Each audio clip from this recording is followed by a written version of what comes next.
Hello everyone, I am Afreen and welcome to today's lecture. Today my topic is going to be about aging and addiction, and my topic is expected to cover the following major objectives. Number 1, ageism and addiction. Number 2, history of addiction. Number 3, myths and misconceptions about dealing with addictive older adults. Number 4, challenge of dealing with an older adult's addiction and crucial elements in determining the extent of the addiction as well as the indications and symptoms of addiction in older persons. Number 5, exemplifying how to assist an aging addict in breaking their habit. And number 6, challenges that arise in older individuals' early recovery. So let's begin with the definition of aging and addiction. Aging is an advanced process that involves the entire organism and impacts physiologic systems, functional traits, and clinical features as it transitions from an ideal performance at maturity to a slow and advanced diminishing function.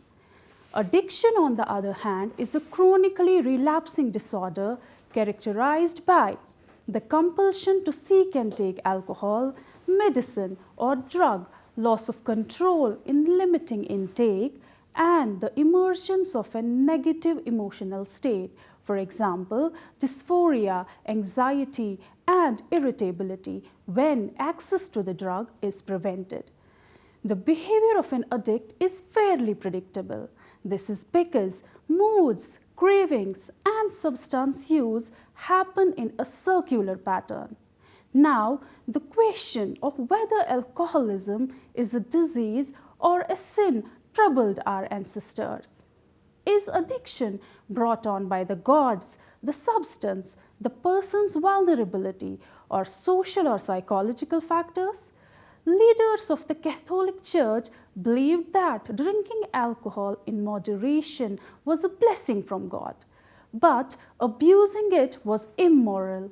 In favor of an early biological model, the forerunners of contemporary scientific psychiatry rejected moral justifications for addiction. As we know, the first two versions of the Diagnostic and Statistical Manual of Mental Disorders, that is DSM-1 and DSM-2, stigmatized addiction by listing it with other societally disapproved disorders stemming from a personality disorder. DSM-3 promoted a theoretical descriptive diagnosis but required tolerance or withdrawal to diagnose dependence. Substance dependence in DSM-3 are included physiological and behavioral symptoms and reflected the substance dependence syndrome. DSM-4's emphasis on biology in its concept of dependence was unchanged from its immediate predecessors. Finally, DSM-5 declared that all drugs taken in excess have in common the direct activation of the brain reward system. Now, coming to history of addiction. Since the dawn of recorded human history, when our ancient predecessors learned that fermented fruit and grains produce intoxicating beverages, references to alcohol intoxication, addiction, and dependency have been made. Before 10,000 BC, a variety of alcoholic beverages were consumed in China. Ancient Egyptians placed great importance on beer and wine. The Babylonians enjoyed beer. They worshipped a wine goddess and presented beer and wine to their gods frequently as early as 2700 BC. Wine consumption is thought to have been introduced to the Israelites earlier than 1000 BC, while they were slaves in Egypt. Wine making and wine consumption reached ancient Greece in about 2000 BC, and they considered wine their main drink.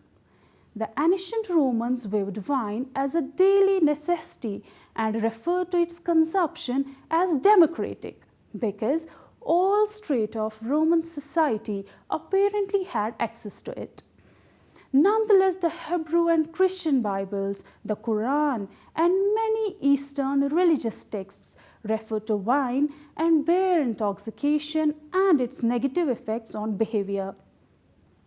Although moderate consumption of wine is generally endorsed in most of those biblical narratives, the Hebrew Bible vigorously condemns drunkenness. Thus, proverbs like wine mocks those who use it and rewards them with grief, sorrow, trouble, and wounds without cause are mentioned. The Quran condemns the consumption of alcohol in any form as it drives people away from God. The Buddha claimed that alcohol is a poison that obstructs the mind's natural purity. During the early Middle Ages, water was rarely a preferred beverage, largely because clean, disease-free water was hardly available. Water was also thought to be detrimental to digestion, which it probably was if it was heavily polluted. Water was therefore typically avoided in favor of wine, which many people believed to be beneficial to health. But when the Industrial Revolution got underway and the demand for dependable and productive labor grew, drunkenness started to be better socially controlled across Europe. Then, with the beginning of modern scientific psychiatry, Pinnell, Rush, Kraepelin, Bleuler, and Freud exerted marked influences in the 19th century on society's change in perception of the causes of alcohol, addiction, and dependency from moral and behavioral factors towards biological factors. Addiction is the same disease regardless of which drug is used: alcohol, mood-altering medications, or illicit drugs. Drugs have a variety of impacts. Some energize us while others calm us down. We place more stigma on illegal drugs than on legal drugs. We call addiction by different names like alcoholism, drug addiction, or chemical dependency. Each term describes the same disease. Addiction is a condition that can affect anyone at any stage in their lives, despite the common misconception that it only affects young people.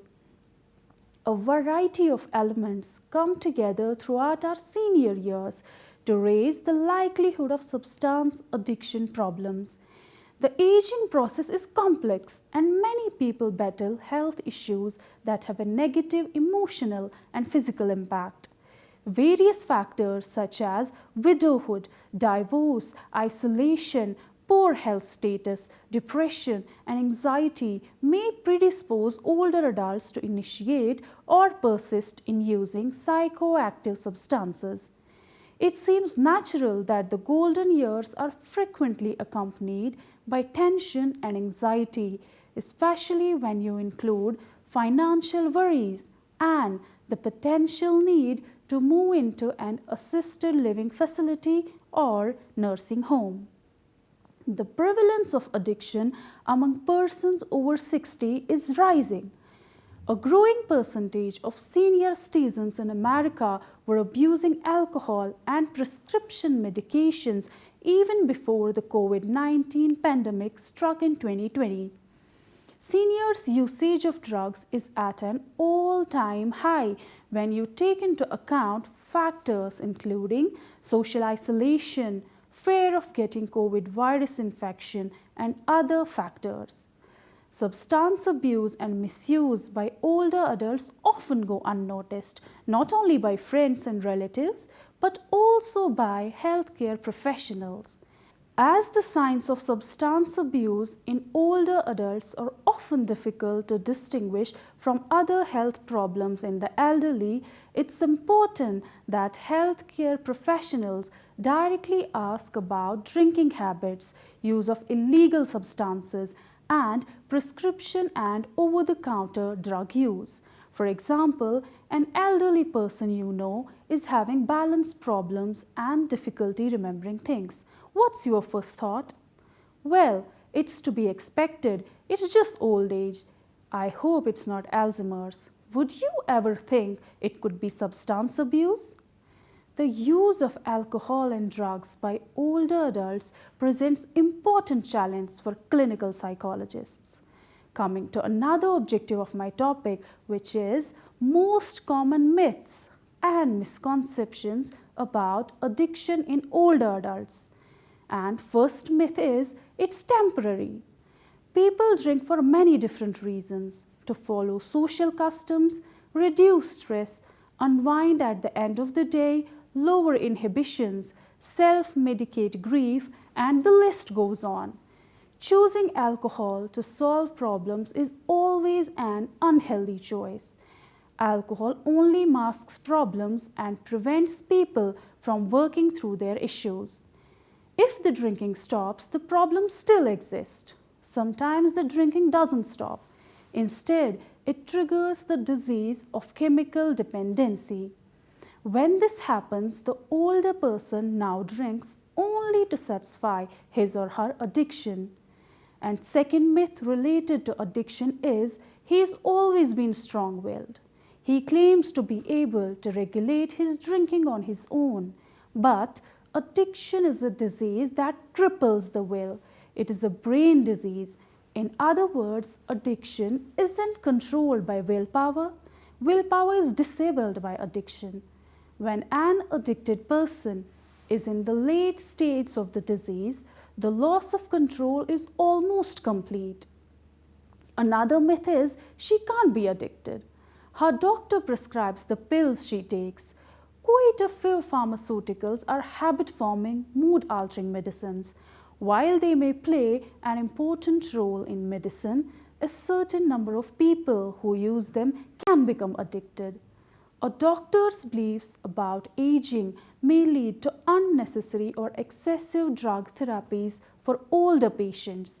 Medications are often substituted for other needed therapies such as counseling, biofeedback, relaxation techniques, behavior modification, local electrical stimulation, exercise, diet, or other drug-free ways to solve problems.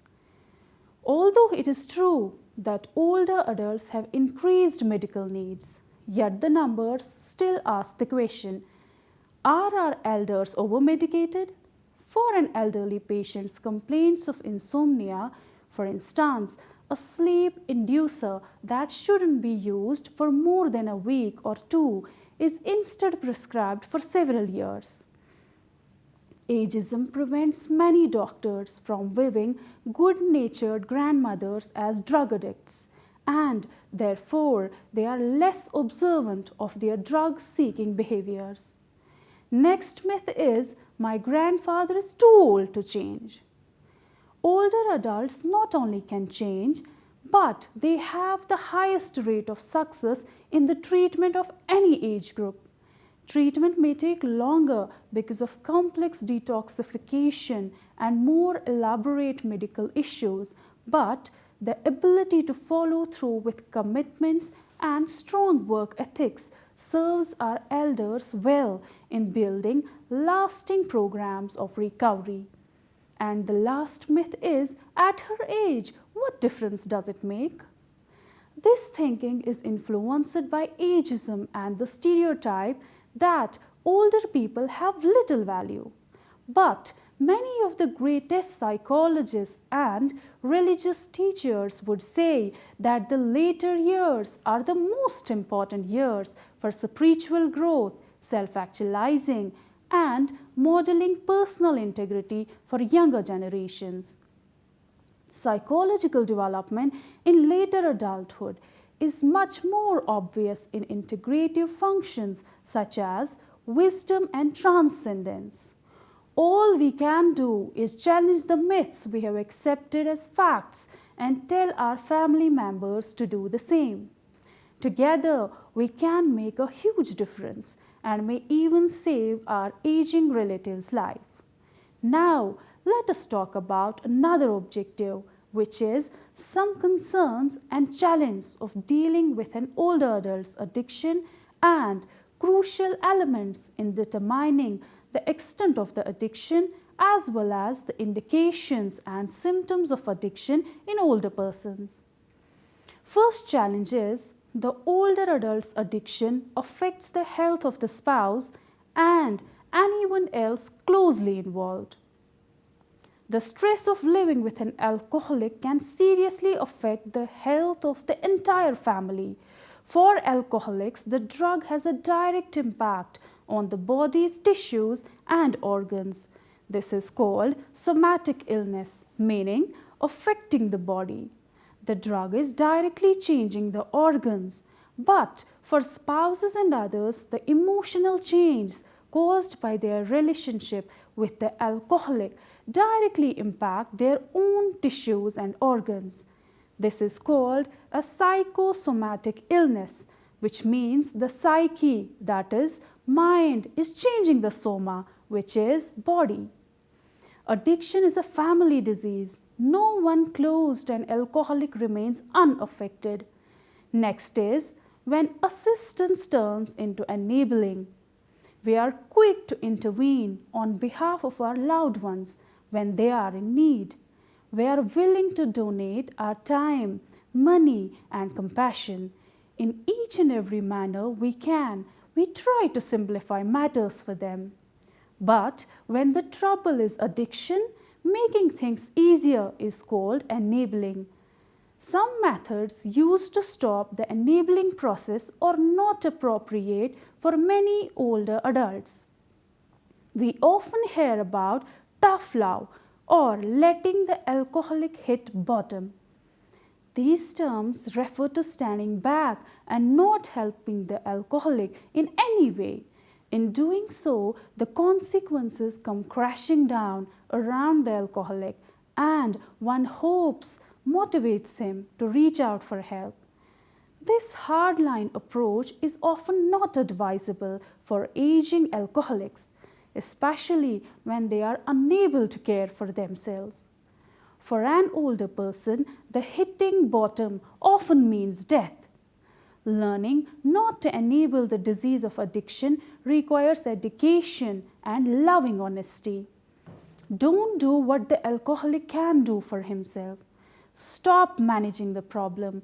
Focus on solutions instead. Learn the right way to help your aging parent recover from his disease. Don't clean up all the messes. Get support for yourself. Attend caregiver support group. Check your phone book for listings. Call your local agency on aging or locate online meetings. And another is ignoring the problem can preserve the problem. Overlooking addiction is easiest in the lives of aging alcoholics. Retired, they are not facing job loss or workplace intervention. If the spouse is living, it is less likely he or she will divorce the alcoholic spouse at this stage of life. If the spouse has passed away, alcoholics often find alcoholic companions who encourage a drinking life. They also don't have problems associated with illegal drugs, since most get drugs prescribed by doctors.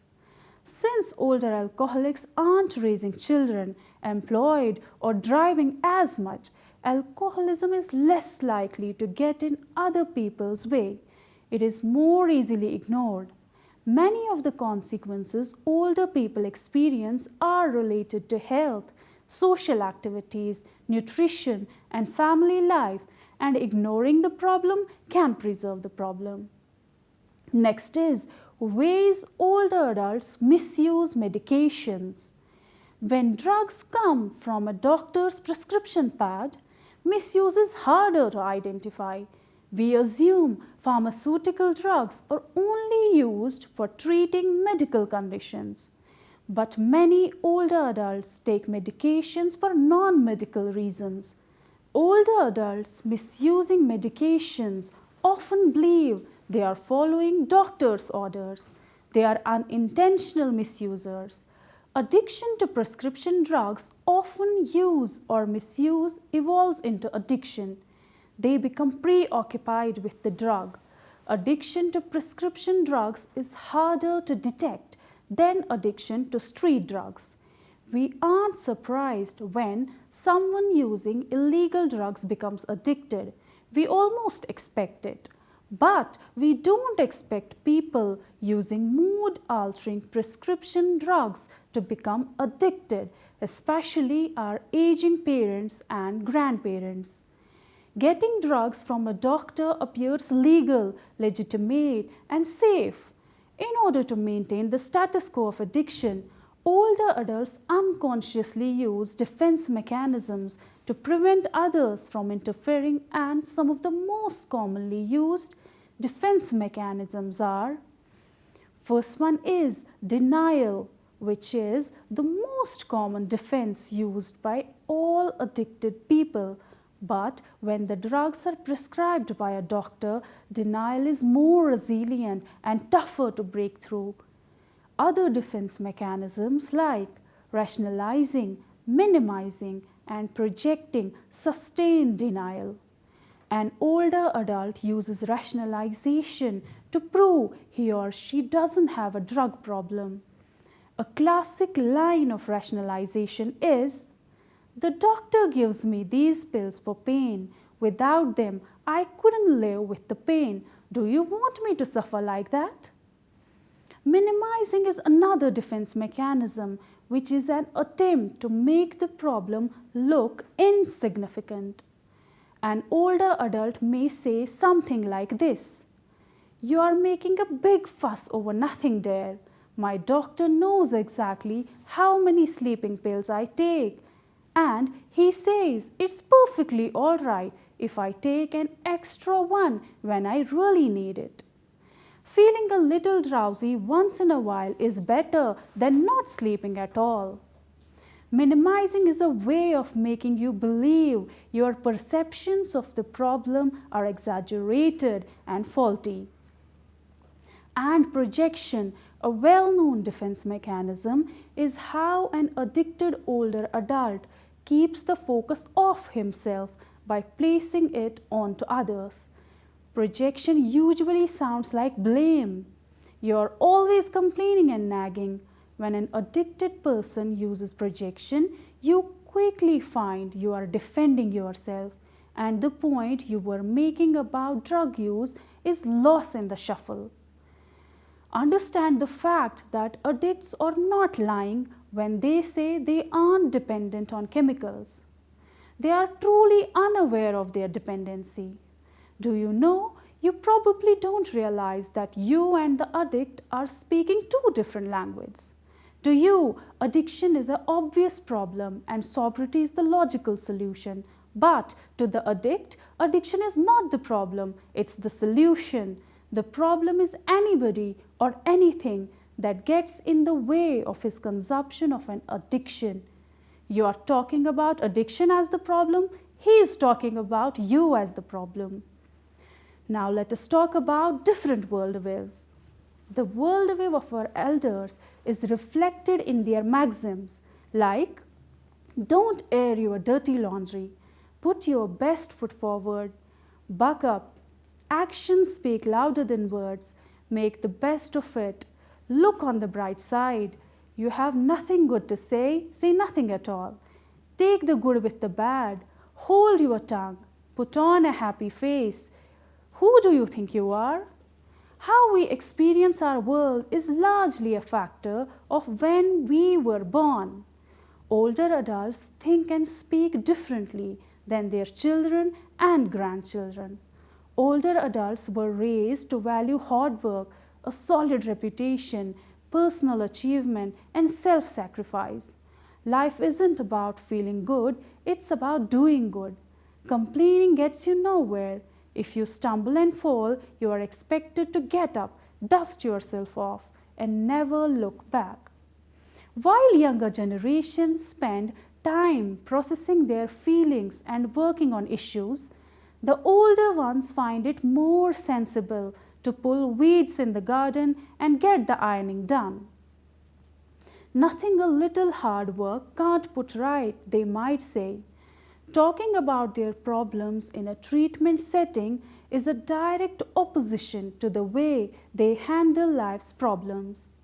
Among younger generations, therapy is not only an accepted method of self-care, but also a symbol of sophistication and status. Older adults believe therapy is a mark of personal defeat. Before you attempt to help an older adult, take the time to consider his worldview. Pay attention to the assumptions behind your words. You may think you are communicating a positive message, but the older adult may be hearing a threat. Now, let me bring your attention to the fifth objective of today's lecture, which is how to help addicted older adults in breaking their habit. We'll first talk about self-preserving nature of the addiction. Addiction is a disease that keeps itself secret from the victim. While the disease is dismantling the person's life, the person is working to preserve the disease. This delusional thinking is not self-induced. It is a symptom of the disease. You express concern over their drinking by saying, "I am worried about your drinking. I think you need to get help for alcoholism." Your elder responds defensively, like, "What are you talking about? I am not an alcoholic. How dare you suggest such a thing?" To the older adult, the word alcoholic is synonymous with winnow or town drunk. Success with older adults requires sensitivity to the language of their generation. We can start with a talk to help addicted adults get over this habit. Families talk about the alcohol or drug problem with everybody, but not the alcoholic.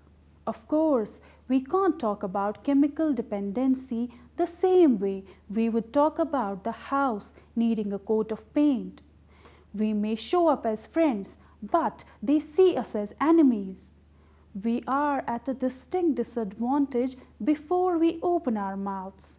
Set realistic expectations for your talk. Ask yourself, what do I hope to achieve? You may want the older adult to accept help immediately, but prepare yourself for denial, minimizing, and rationalizing. Plan your talk for a time when the older adult will most likely be sober. You cannot have a productive discussion with someone under the influence of mind-altering substances because their brain is reacting to the effect of the drug, not to what you are saying. Avoid words that increase the older adult's feelings of shame. Keep in the forefront of your mind that you are talking about a disease, not a moral failing. Begin the conversation by telling your aging relative how much you value them. If the older adult gets angry, this is not an excuse for you to become angry. Get things done by acting rather than reacting. Don't push the matter if the alcoholic isn't willing to discuss his or her drinking. Take the longer view and remind yourself that this talk is your first step, not your last. On the other hand, if the older adult agrees to get help, be prepared to take immediate action. The second way is by taking advantage of a crisis. When a crisis occurs, it weakens the defense mechanism of an addict. Feeling regret for his behavior, he may even admit that alcohol or other drugs are causing some problems. Third is join hands. There is strength in numbers. Team up. Reach out to other people who are concerned about the well-being of the older adult. If someone says it's impossible to help the older adult until he wants help, challenge the myth. Ask this question: if the alcoholic won't accept help until he wants help, what will make him want help? When you add this simple question, what makes him want help, you force people to think differently about the problem. And learn about family intervention. A good intervention starts with good information. Families usually start in one of the two ways. They hire a professional interventionist or read a book on intervention. If your older adult is in crisis and you want to intervene immediately, working with a professional from the start is advisable. And the most important strategy is plan, plan, and plan. It takes as much energy to wish as it does to plan. Some important initial steps in planning your intervention are: gather and record information about the older adult. Set a date and time for the intervention. Determine financial resources for treatment. Evaluate treatment centers. Choose a treatment program and prepare for the possibility that the older adult will refuse treatment. Now let us move forward to the last objective, which is understanding treatment for older adults and challenges that arise in older individuals' early recovery. Treatment is a head start program for recovery, but it isn't recovery. Recovery starts after people are discharged from treatment. Different types of treatment programs offer different levels of intensity and support. The most intensive level of care is residential inpatient care, where patients spend 24 hours a day in treatment. Outpatient treatment is a lower level of care than inpatient. Typically, patients receive one 90-minute group session per week. We may come across certain issues in recovery, which are: a good question to ask before the older adult is discharged from treatment is: what can we do to support the recovery process and honor our relative's right to make choices for herself or himself? A good format for answering this question is the relapse agreement. Start by setting up an appointment with the older adult and his counselor during the last week of treatment. During this meeting, ask your relative, what do you want us to do if you return to drinking or using mood-altering medications? Present this question directly to the older adult, not to the counselor. This gives the older adult a sense of control over his or her own recovery. In early recovery, unresolved grief can look like anger, panic, fear, depression, or loneliness. One may experience physical symptoms of chest pains, headaches, fatigue, illness, weight problems, appetite troubles, sleep disorders, or anxiety. Early recovery brings its own losses. Older adults lose their consistent old friend, which is alcohol and drugs. You can help your older relative work through grief in the following ways. Show genuine interest in how their life has changed as they have become older, or just listen to them reminisce about a deceased family member. Encourage the older adult to make new friends, explore new interests, take up new hobbies, and learn new skills. Listen without offering solutions. Sometimes the older adult needs an attentive ear more than a problem solver. Recognize that displaced anger may be a symptom of unresolved grief. Help him or her find a vehicle for working through his emotions, such as attending a grief group. Ask grandchildren to come up with random acts of kindness for grandma or grandpa. Talk about what events the next year will bring. Make plans for family get-togethers and holidays. Discuss health, finances, and living arrangements. In the end, I would like to say no person is too old to benefit from treatment and recovery, and no addict is hopeless. With recovery, life can fully be lived and the golden years can begin to shine again. That brings us to the end of this topic. Thanks for watching.